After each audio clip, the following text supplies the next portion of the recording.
Thank you, Dr. Vinita, for the introduction. Before I go into the neuro-language, I should say a little bit about the birth of feelfulness. Feelfulness is a meta-conscious design in therapeutic methodologies.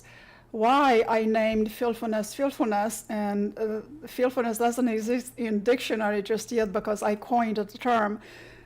In mindfulness, all of the gurus, they tell us to feel the feeling because there's the secret. And for the longest time, I'd agree with them. Like, yeah, that's the secret. I've been feeling the feeling, and I understand what you're doing. This is how you make things happen. But after a while, I realized they don't teach you how. They just say, do that, but they don't show you how. And I already knew how. So then I got a little bit, what's the word? Not upset, but it propelled me to name feelfulness and create feelfulness. I was already teaching it. So as I developed feelfulness, this has been about 12 years by now, it developed into a system of therapeutic healing. It's not just a modality. And the reason that it's not, why it is not just a modality, because feelfulness works very deep at the heart of your identity, and I'm going to touch up on that, what identity is, at the very core of who you are. And in my world, if a therapeutic intervention doesn't arrive at the very core of who you are, at the self, which is the other way of saying identity, then in my world, that therapeutic intervention is not complete. Because when somebody comes to us, they want to make something better, anything that they portray or anything that we diagnose reflects a fracture of the identity. All of the hurts, all of the pains and the hurts and all kinds of traumas, whether just an insult, it fractures, whether big or small, our identity. So this is what feelfulness does in many, many layers. So now I will talk about the neuro-language because it is the foundation of feelfulness. You cannot do feelfulness without neuro-language, and you cannot do neuro-language without metacognition. But today we will do neuro-language.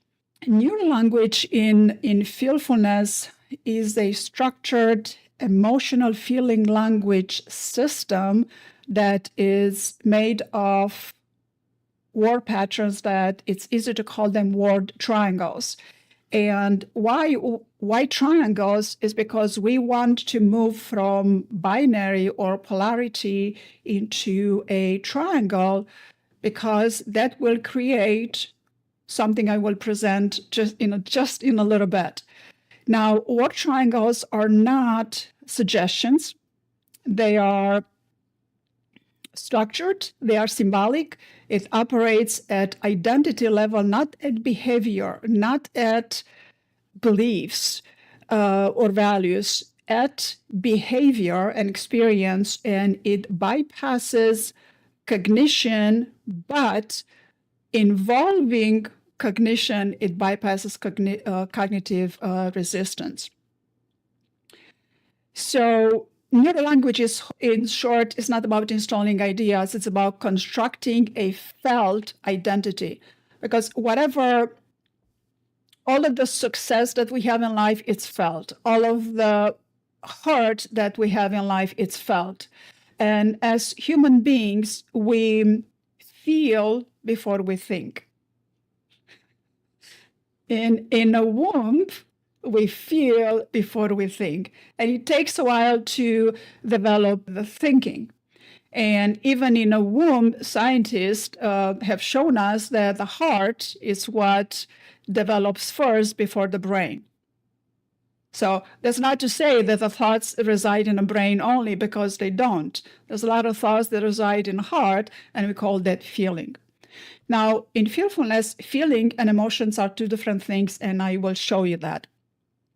So let's go over what Neuro-Language is. Comparing to the Ericksonian style of hypnosis language, which is a indirect suggestion or a metaphor or permissive phrasing, we have some of the examples are, as you sit there, you might begin to wonder how easily change can happen here. Right? It's very permissive and very suggestive of bringing you together while it depotentiates you to some degree. Or you don't have to know, your unconscious can do it for you. Very simple, very permissive and stabilizing. Now, NLP, Neuro-Linguistic Programming Language, it centers on reprogramming beliefs and some of the values and some of the behavior through linguistic patterns. Example, when you think of that old problem, where in your body do you feel it? Right in this guidance, you already re-experience the problem. Or if you could rewind that memory and play it back in black and white, which takes out the emotional charge of it, if with circus music, what happens to that emotion? Again, you are re-experiencing that problem. And it disrupts limiting beliefs. That's the purpose. It hopes to disrupt limiting belief and encode new emotional responses. But does it really do it? And how long does it take to do it? Now, Neuro-Language in Feelfulness, it's a bottom-up symbolic framework. And why do I say bottom-up? In all of the therapeutic methodologies that we know for the past few hundred years, the way therapists are thought to do therapy, it's from top down. It's through the mind first. It is important, but what Jeff Zeig, the founder of Milton Erickson Institute, presented to us and highlights is that what needs to happen in healing is the bottom up. And if we are to think, thought, and feeling, we come to therapy because of feeling, not because of thoughts. Well, we might have ruminating thoughts, but it is the feeling that brings us to therapy or personal development. So here's a Neuro-Language example. That's a word triangle. And as I read those words, you will have an experience of those words individually and together. For example, certain, focus, capable. We can never have enough of it. Yeah, this is pretty simple, right? But a second one, rooted, clear, and steady. This gets you thinking a little bit. It's like, what do you mean by that? So I'm going to explain that later. The purpose of Neuro-Language is to construct identity-level internal states, right? So what kind of identity-level internal states creates certain focus capable for you? We're going to say with a simple one. Immediately when I say certain, you might go, well, yeah, I'm certain of that, but I'm certain of that. That's binary. Or you say focus, well, I wish I could focus more. Yes, that's an experience. Or capable. Yeah, I'm capable of this. Like, oh, Carmen, my arthritis hurts and, I'm not quite that capable. Hold your horses. Well, it's in English. Wait a minute, right? Because you are capable. So, but here's the big secret. Let me make this a bit larger. Okay, that's too large. So through your ability to think and feel, you have control. Because every stimulus reaction makes a subconscious imprint. And unless this imprint is counteracted by a more dominant feeling, this imprint becomes the cause of your future action that creates your life experiences. It is in the feeling. Well, thoughts create feelings too, but we need to feel differently to attain what we want to attain. I keep saying identity level. Yeah, so what is identity? Well, identity is not a role, not a title, not a numerical identification, and not your name, not your gender, none of that. It's in fearfulness, internal configuration of thoughts, feelings, physiology, symbolic patterns that shape how you experience, how you act, and how you relate. So who are you at the core? Yeah? Fearfulness takes you there, right? And identity, it is felt, it is embodied, and it is transmitted. We might use different words for felt, embodied, and transmitted, but they will all convey the same meaning. And identity lives in your state of being. So my state of being right now is a presenter, teacher, transmitter. I'm feeling and embodying and all of this that I'm presenting to you, right? Your state of being right now is probably curiosity and listening, yeah? Now, identity is not fixed.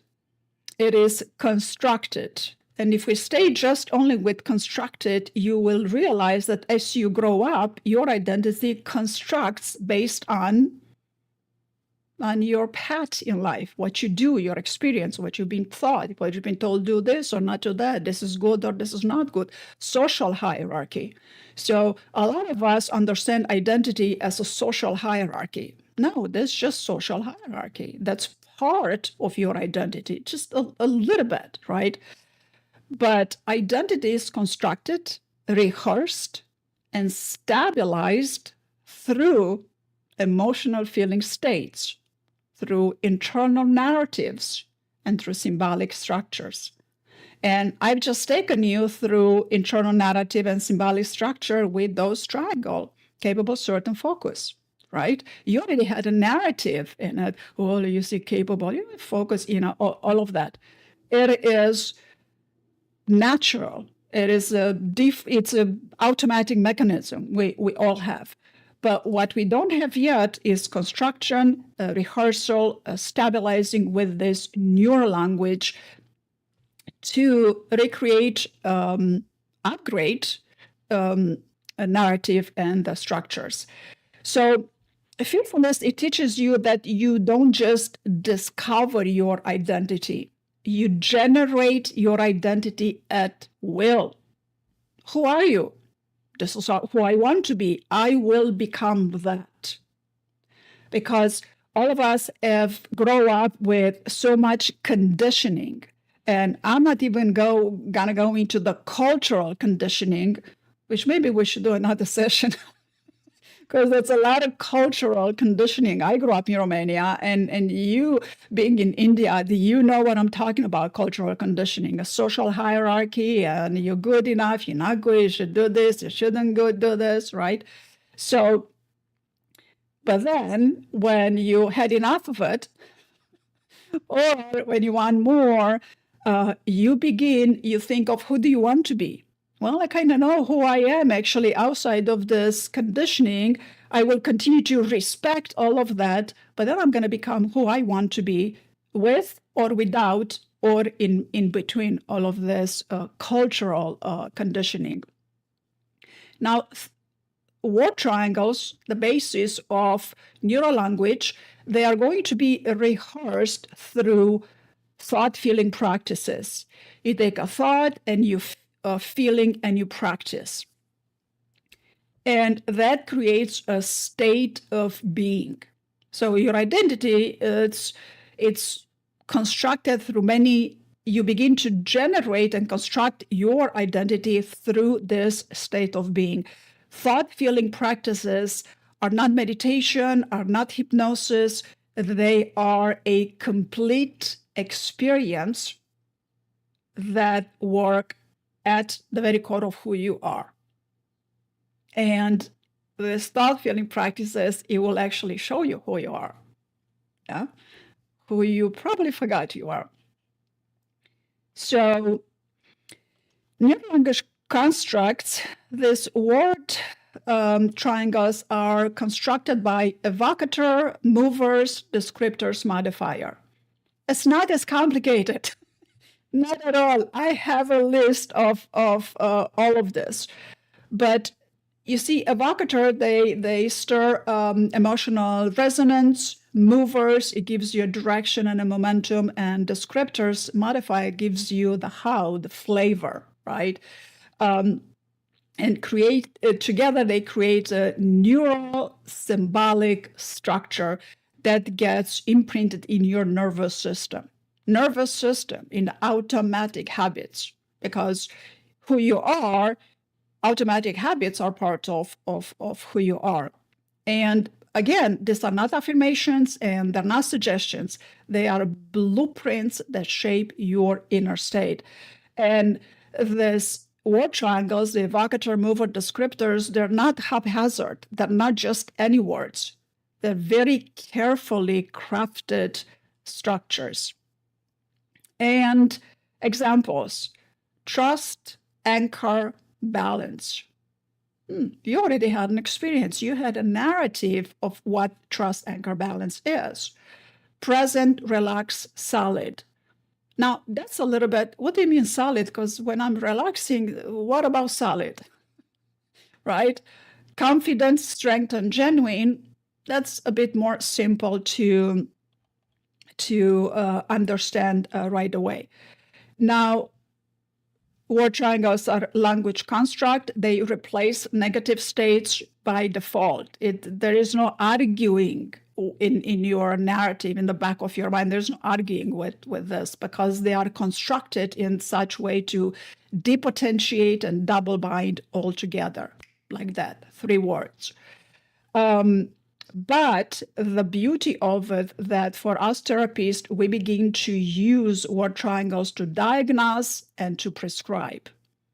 The very first diagnosis we will have with our client, it will be capable, certain, happy. The basis word triangle, everybody presents to us with something they're not quite capable, something they're not certain, and something they're not happy.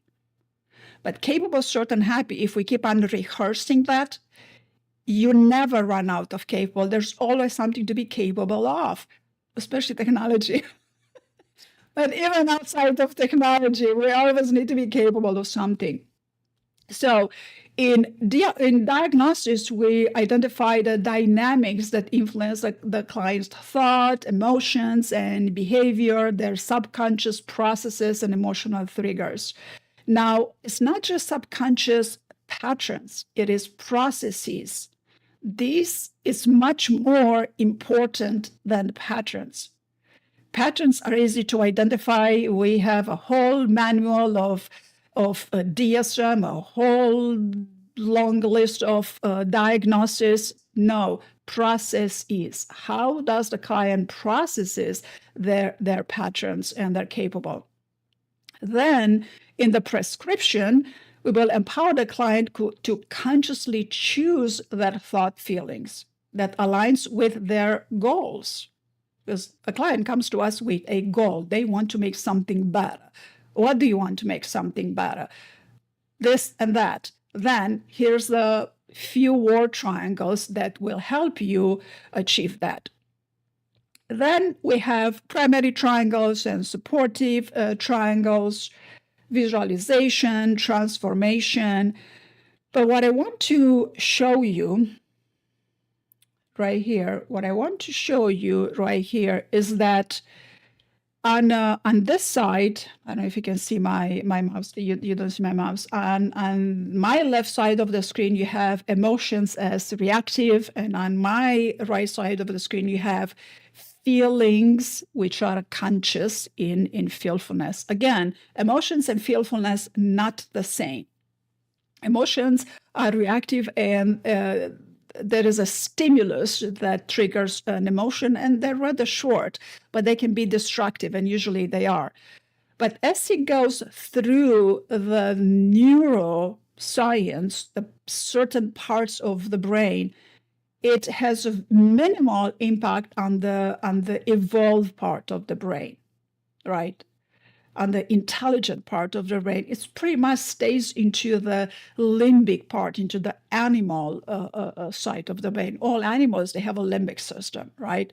So we have a limbic system, but animals might have some prefrontal cortex, but their evolved brain is not as evolved as in humans.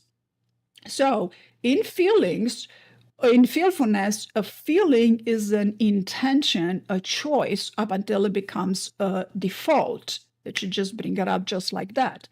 So the way it travels through all of the parts of the brain, it bypasses amygdala and hypothalamus, and it bypasses that.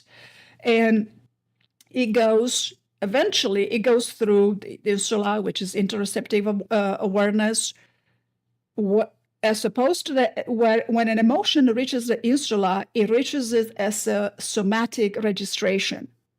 In feeling, insula is reached as an interoceptive awareness. You're aware of how you feel. But the main point of this neural science of the emotion of feeling is that an emotion, especially through the word triangles, it involves a larger part of the brain, involves the evolved part of the brain, but it will engage the default mode network and the salience network. So what is the default mode network? The default mode network is, so far we know to be in like 5 different areas of the brain. This is where your identity resides.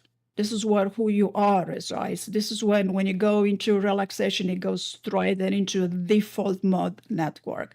And a lot of people are starting to talk a lot about default mode network, but I do not hear more than just the words.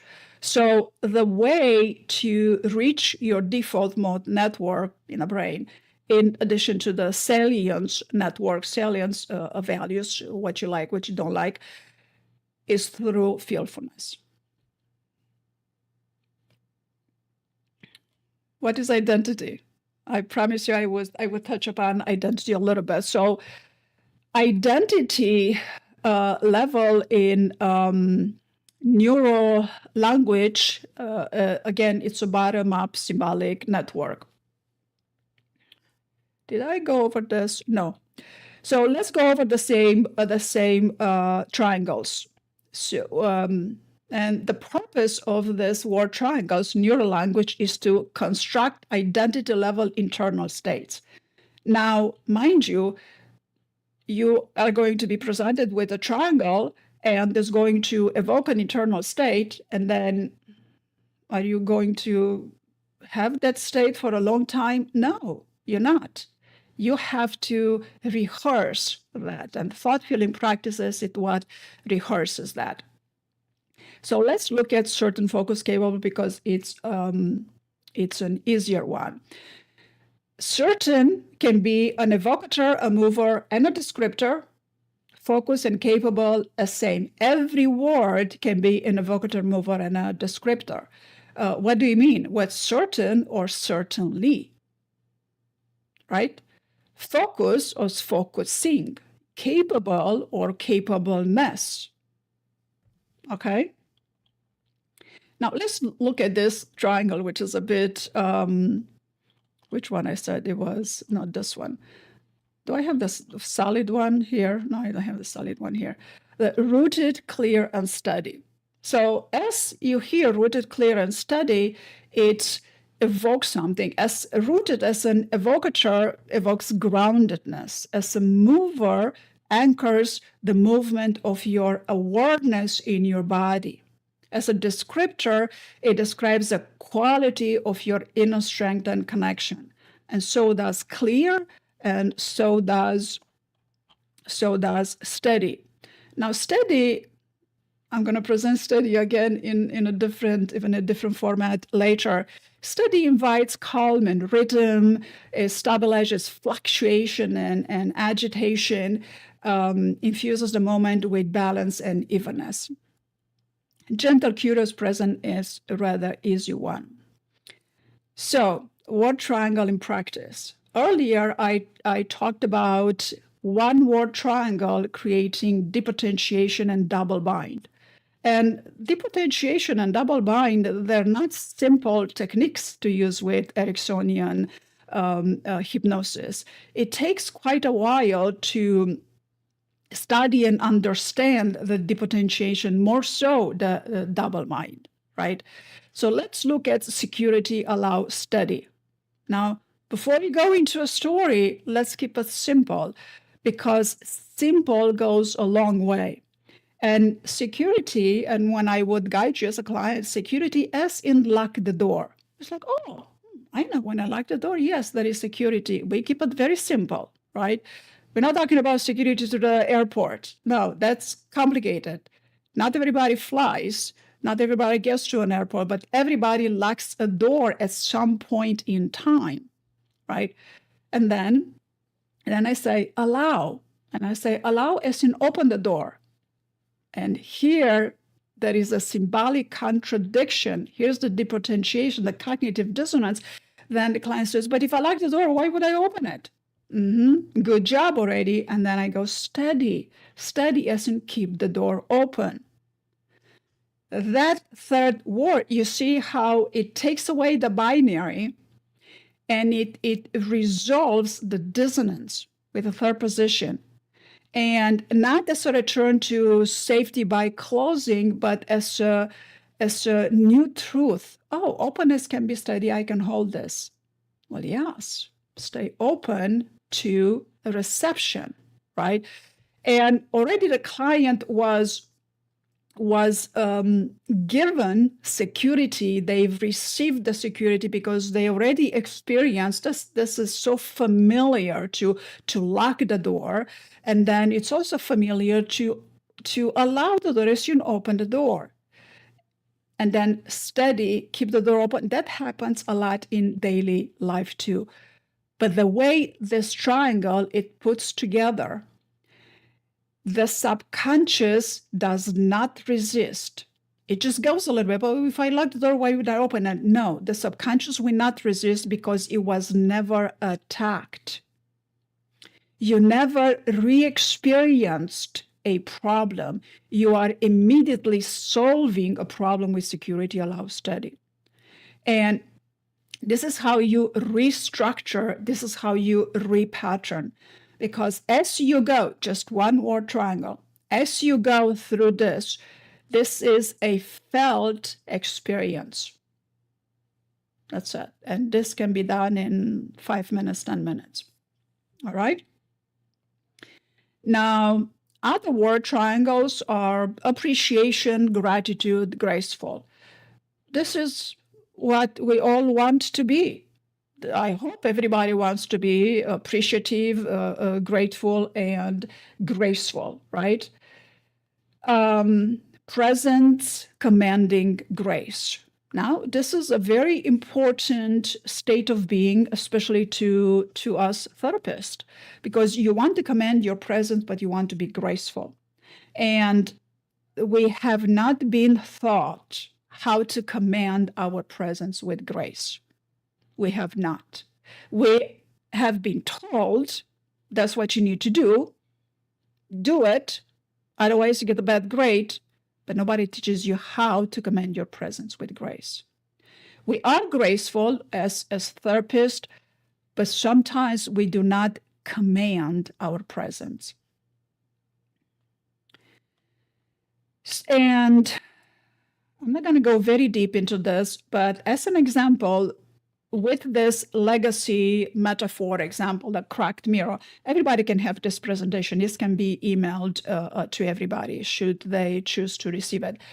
This legacy metaphor example, the cracked mirror, where the individual has a mirror, they see themselves distorted, and then they pick up the mirror and the mirror falls, but not in anger, but it falls and it shatters in many, many pieces. And eventually you pick up the pieces and no,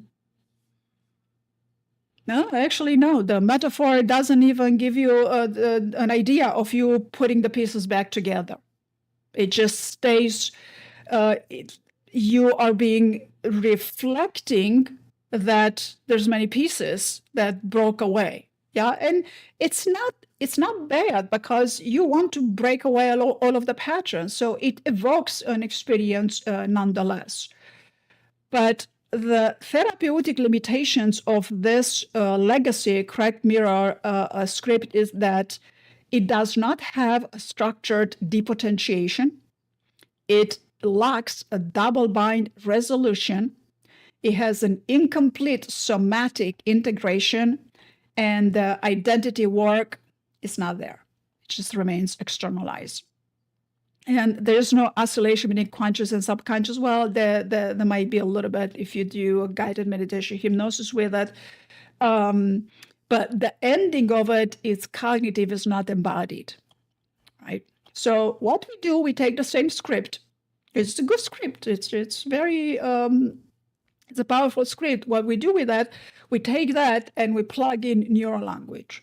So what I've done, and this is in the book, what I've done, I've plugged in a lot of Neuro-Language, a lot of identity. It's packed, it's filled with identity level, because what I want you to do with this cracked mirror, with that shattered into pieces, I want you to bring it back into your identity, into who you are, but you don't know you are that, or you have a lot of doubts that you are capable of certain or focus or whole or wholesome, right? What that does, it provides an excellent use of structured depotentiation. And you will understand that when you have the handout and read through all of that. And it's highly effective use of Ericksonian permissiveness and depotentiation. It embodies the higher mind exercise, which is something that the book provides, as a sandwiching pattern. Yeah, higher mind exercise has to do with metacognition, and metacognition weaved together with this Neuro-Language word triangle. And it realizes a visual symbolic integration. It provides a mastery of nested binding patterns, and it's a somatic felt anchoring that is integrated effectively and identity precise. Now, this is marvelous. This is the evolution. Everybody talks about this, you do this, you do that. Well, show me how to do it. So I embarked in the research and study and putting the book together and the classes and the workshops to take you here, to bring you here. Now, once you learn to embed in your identity, it will be that easy to learn how to embed into the client's identity. This is not cognitive. And when we want to provide this for the clients, understanding that processes, it's top importance, but that is something difficult to do. When you begin to work with Neuro-Language, when you understand Neuro-Language, understanding clients' processes, it's right there by default. It's automatic. It's magic. This is the magic. And then I have a lot of word triangles here. I promised you at the beginning I will provide you with a list. It's not a complete list, but it's a good list. And we have example of stabilizing state, motivating, growth, creativity and joy, healing, self-worth, leadership, vision, direction, and so on. So I am open for question. I am very proud to have presented this in this small amount of time.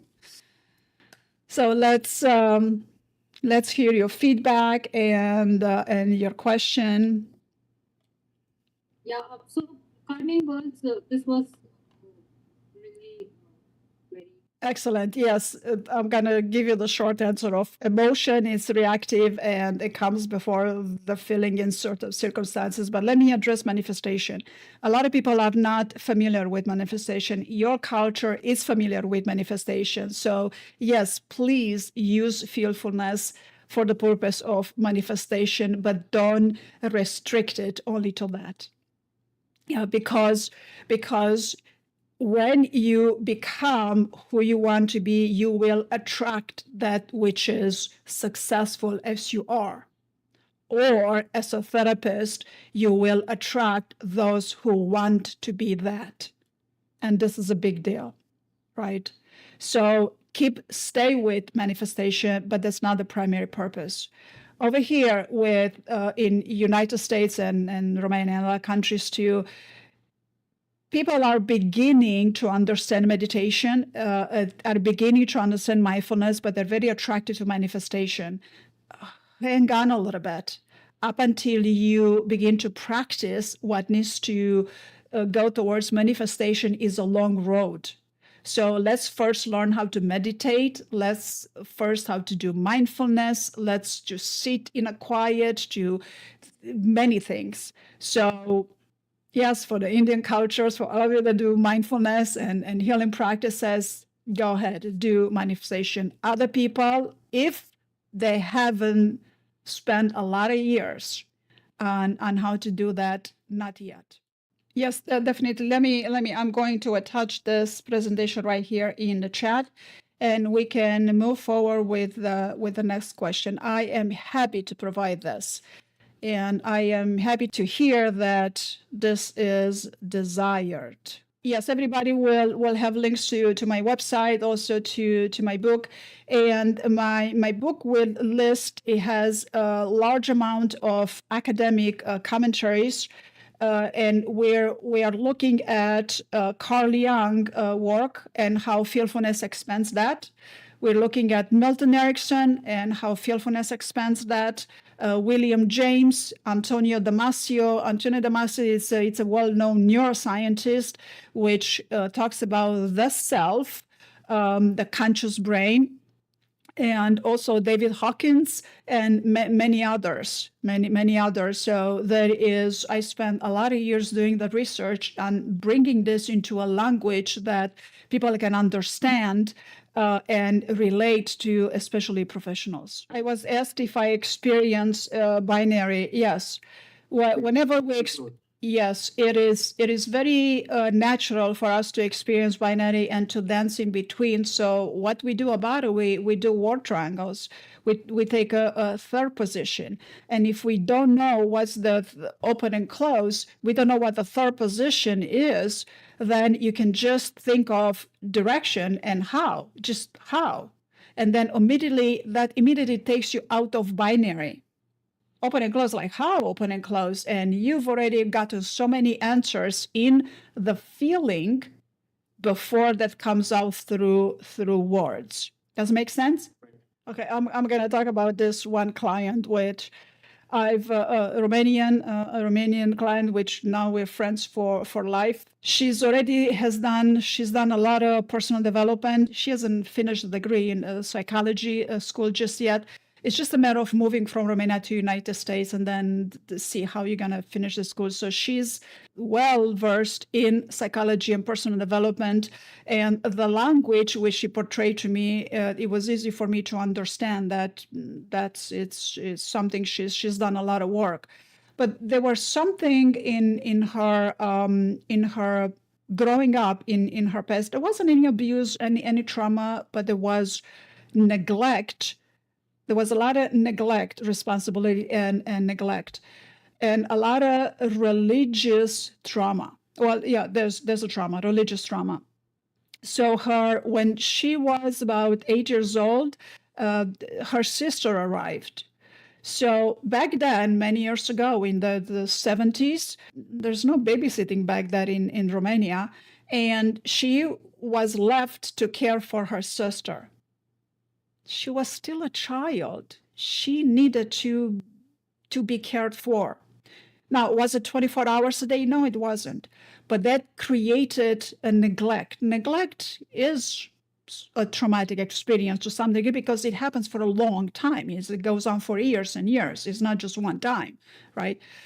But in addition to that, her mother was so strong in her religion that if you do this, you don't go to hell. If you do this, then you go to hell. So it's a lot of heaven and hell in Romania, and it puts out such a pressure and shame and guilt and a lot of trauma that a lot of people don't need that. Some need to have that, to create a discipline, but kind-hearted people that are already disciplined, they don't need that. So that created a high degree of anxiety and a good amount of rejection towards, although she continued her religiosity. So what did I do? First, I went into alchemical regression, not just regression. In the regression, usually we just go look and see what happened, what patterns are there.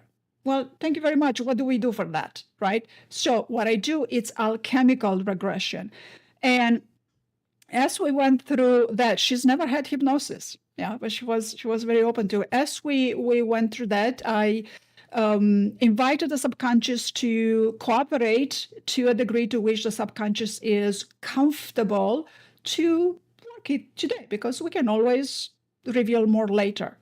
So you see the permissiveness, and I already depotentiated the subconscious to collaborate. So she ends up, well, I have the induction, and we ended up in nature, right? Nature is just powerful healing. So we ended up in nature, and eventually she begins to feel her hands were so heavy, felt like stones, and were pulsating. It's very somatic experience. And there were a lot of stones and mountains in her experience, and a lot of walls. And as she reaches walls like in a castle show up, that's hierarchy, right? Somebody's better than you. You're not the king or the queen, you're the princess or maybe the servant, right? So I had her take down the wall, and it wasn't necessarily easy. It's symbolic, take down the wall, and the subconscious doesn't speak words, doesn't speak numbers, none of that. It speaks experience. And as I alchemize this regression, the subconscious releases that. All of the memories register in the hippocampus. Many memories. We rearrange that. Neuroscience is phenomenal. So as she's experienced all of that, even the stones, I asked her to break the stones. Well, they wouldn't break right away. Break the stones turn it to sand. Send that sand somewhere. Break the walls up until you don't see it. Things like that. So we change what we see, what the subconscious sees. And if that feels good, you ended up being a princess, go ahead, be a princess, be a king, because it feels good. It will register in the hippocampus, hypothalamus, in the insula, in the default mode network. Go ahead, be a princess, be a king in that moment. Because when we do regression, we bypass the critical. We bypass the conscious mind, which comes nearly, but I don't, I have doubts, you don't know. Well, I do know, actually. So does that answer? Yes, in standard regression, we pretty much take the client into a mode to which the subconscious reveals patterns, and then you begin to see. And then once they see something, that they go on to the next something, and then just like dream analysis, we interpret to the best we can what that means, what the blockage is. And often for me, it's what they came a lot of you will recognize a lot of the behavior patterns revealed in that, or a lot of identity fractures in their what they reveal, what they see, what they go through. So in this example of this client of mine, she allows me to talk about her. Name is Daisy. I have 100% freedom to talk about her case. Her identity was fractured, right? And as she experienced the walls of the castle hierarchy, as we took down the walls, we alchemized, we transformed. In addition, Carl Jung alchemy, yeah. In addition to that, here I have word triangles capable, certain, focus, happy. Of course you're capable. You certainly want to take the wall down. You're so okay. That's easy to do. Just put the finger down and take it. Aren't you happy? So all of this capable, certain, happy, it's going to be for the rest of your life. Whether you go for the fearfulness or not, you will have capable, certain, happy. It's a very basic layer of identity. And it creates magic. And so with Daisy, I've done alchemical regression for about, 3 or 4.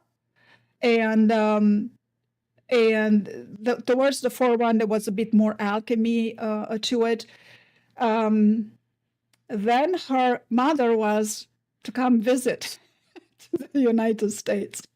Her brother here wanted to say, I don't want Mom to stay with us. And she was like, oh, Mom is going to stay with me. So a lot of us have those experiences. What has happened when her mom came over here, the same mom, the same judgmental, really very strict in her religion, causing, so projecting anxiety and shame and guilt in her children.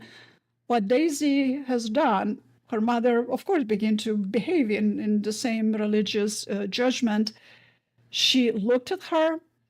Well, we've already done that, feeling love towards her mother. She felt the love and appreciation for the mother that she is and the best that she could do, and zero anxiety. It is 4 or 5 sessions. Yes, and it's quite a story, but I will provide you with that PDF as well, because it's not in a book. I intentionally did not include that in a book, intentionally, because all the word triangles, they have an intention and a clear purpose. Fearfulness, how I became about it. Well, I grew up in Romania, communist times, and in identity, right there. And communism is a social hierarchy. You either have a status or you don't have a status, and you're small and not important. And I came to realize while developing fearfulness that I was never part of that. I always knew who I am. I was affected, but not lightly affected. I didn't like it. So I had some reaction and some thoughts about it. In addition to that, there's a yelling happening. It's just, even in my family, so much yelling. Doesn't matter how good you do what you do. A lot of yelling just because people talk with loud voices, even now, which is not necessarily yelling at you because you've done something wrong, but it's such an automatic process that somebody yells at you, what they do wrong. So this yelling affected me a little more, but again, affected me, but then I would return to my state of being, to my identity. And this is something I was not able to put it in words up until recently. So identity, right? I moved to the United States.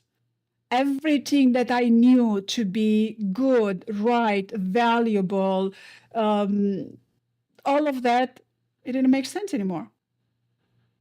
90% of what I didn't even speak English, so 90% of what I knew to be the good way, right, didn't apply.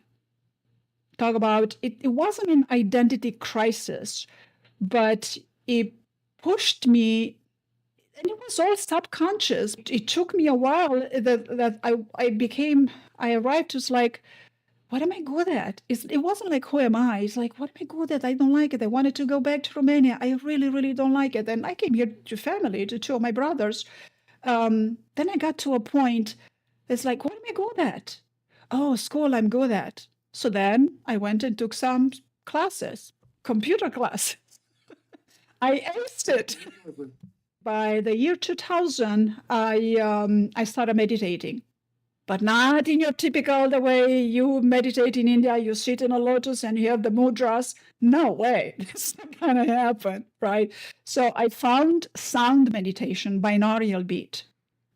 All right. So I started meditating with that. Oh boy, and that showed me.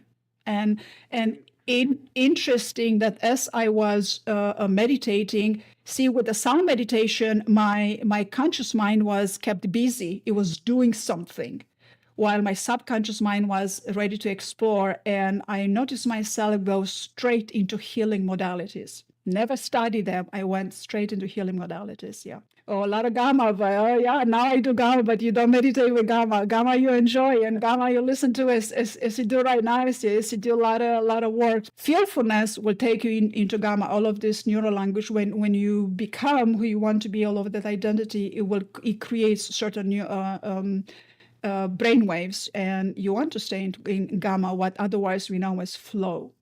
Feelfulness meditation, sure, definitely. I have something in this. Let me look at the document. I have a link for you to join. I had a class with the what is it? Here's the book. Here's the book, and I will, is this here? No, it wasn't. It's not here because it wasn't ready. I will also provide you with the additional link to access for free a class I had in Neuro-Language, where I've taken people through a experience, but you will get much more through the book. And let me add a discount code that I don't have right now in the PDF. Let me create a discount code. What happens with the book when you get the book? I mean, there is printed version, and then I have the ebook version. In my website, I added a good amount of practices, thought feeling practices, and we begin with metacognition, with allocating your attention point. It's a bit different than meditation. It's very different than mindfulness, because I'm asking you to actively use your conscious mind to allocate your attention point, and you just go, well, yeah, perfect. But then as you practice a little more, then maybe the second, I'm already taking you into the higher mind, which provides you with ownership. You begin to learn how owning your presence, right? Capable, certain, happy. You own your presence, and you begin to, well, you have to repeat that, command your present from this place. But when you begin to own your present, you already rebuild, construct. Not everybody needs to rebuild. Everybody needs to rebuild. But okay, you begin to construct your architecture of your identity to get to who do you want to be. To get to the point where you have no needs. Food is food, water it's water, air it's air. Yeah. Yes, this is consciousness. It's an accelerated evolution of consciousness. For those who do consciousness, this is that. You evolve it quickly. And it is in the consciousness you create a specific type of consciousness that takes you to construct your identity level. And my book is big. Wow. But a lot of people enjoy it. A lot of people come back to me with wow, but they get a lot.